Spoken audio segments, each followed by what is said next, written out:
Welcome. We're diving right into Module 3. This is where we're going to equip you with the advanced skills you really need for one of the most critical and, let's be honest, challenging areas of our practice: working safely and effectively with clients who use violence in family dispute resolution. So here's our roadmap. We're going to kick things off with the core challenge you face every day. Then we'll unpack this powerful principle of accountability without shame. After that, it's all about building your toolkit, putting those skills to the test with a case study, and finally, we'll lay out exactly what your learning journey through the module looks like. All right, let's get right to the heart of it, the practitioner's core challenge. How on earth do we engage with everyone involved in a way that is safe, ethical, and, actually works? This is the big question, isn't it? It's the whole reason this module exists, to help you answer this with real confidence and skill. We're not looking for a magic wand here, but a robust, thoughtful, and skillful approach you can rely on. And this is exactly why what we do in FDR is so different from general training.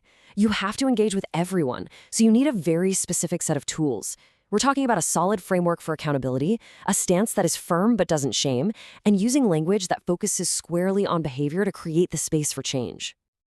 And that leads us perfectly to the single most important idea in this work: accountability. Let's really dig into how we can get there without using shame, because this one concept is going to guide pretty much everything you do from here on out.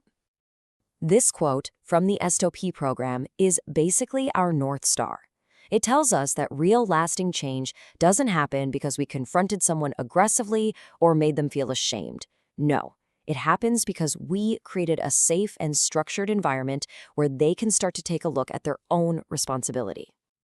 And this table, wow, it just lays it all out, doesn't it? Look at the difference. Shame-based models completely backfire.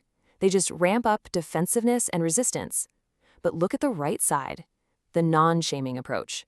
It actually enhances responsibility and gets clients more engaged. The proof is right there. This is the only way forward. Okay, so that's the big idea, but how do we actually do it? What does it look like in the room?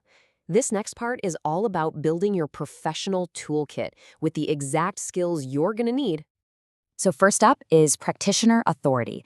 And let's be super clear on this one. This has nothing to do with being dominant or bossy. It's about you being the calm, predictable anchor in the room, the one who holds the process together, defines the boundaries, and makes sure everyone is safe. This slide just nails the distinction. On the left, you have authority. It's calm, it's respectful, and it's focused on the process. On the right, authoritarianism. It's harsh, controlling, and focused on the person. Your ability to be effective lives and dies by staying firmly on the left. Okay, here is a fantastic practical tool you can use immediately. When a client starts to minimize what they did or justify it, you just follow these 3 steps. First, acknowledge their feeling. I hear that you felt provoked. Simple. Step 2, you gently redirect back to what happened. And finally, you reframe the conversation around the specific, concrete behavior. It's so simple, but incredibly powerful for keeping the focus where it needs to be.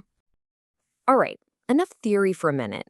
Let's see how all of this stuff actually works when the rubber hits the road. We're going to apply these skills using the Hartley case study. So in this case, you're going to meet Alex. Now, on the surface, he seems calm, articulate, totally reasonable. But as you listen, you'll start to notice the patterns. He calls things arguments, he dismisses any fear she might have, he justifies his actions. These are all red flags for a potential pattern of coercive control. And then there's Dana. The contrast is, well, it's pretty stark. You'll see hesitancy, fear, and a tendency to minimize what happened, or even blame herself.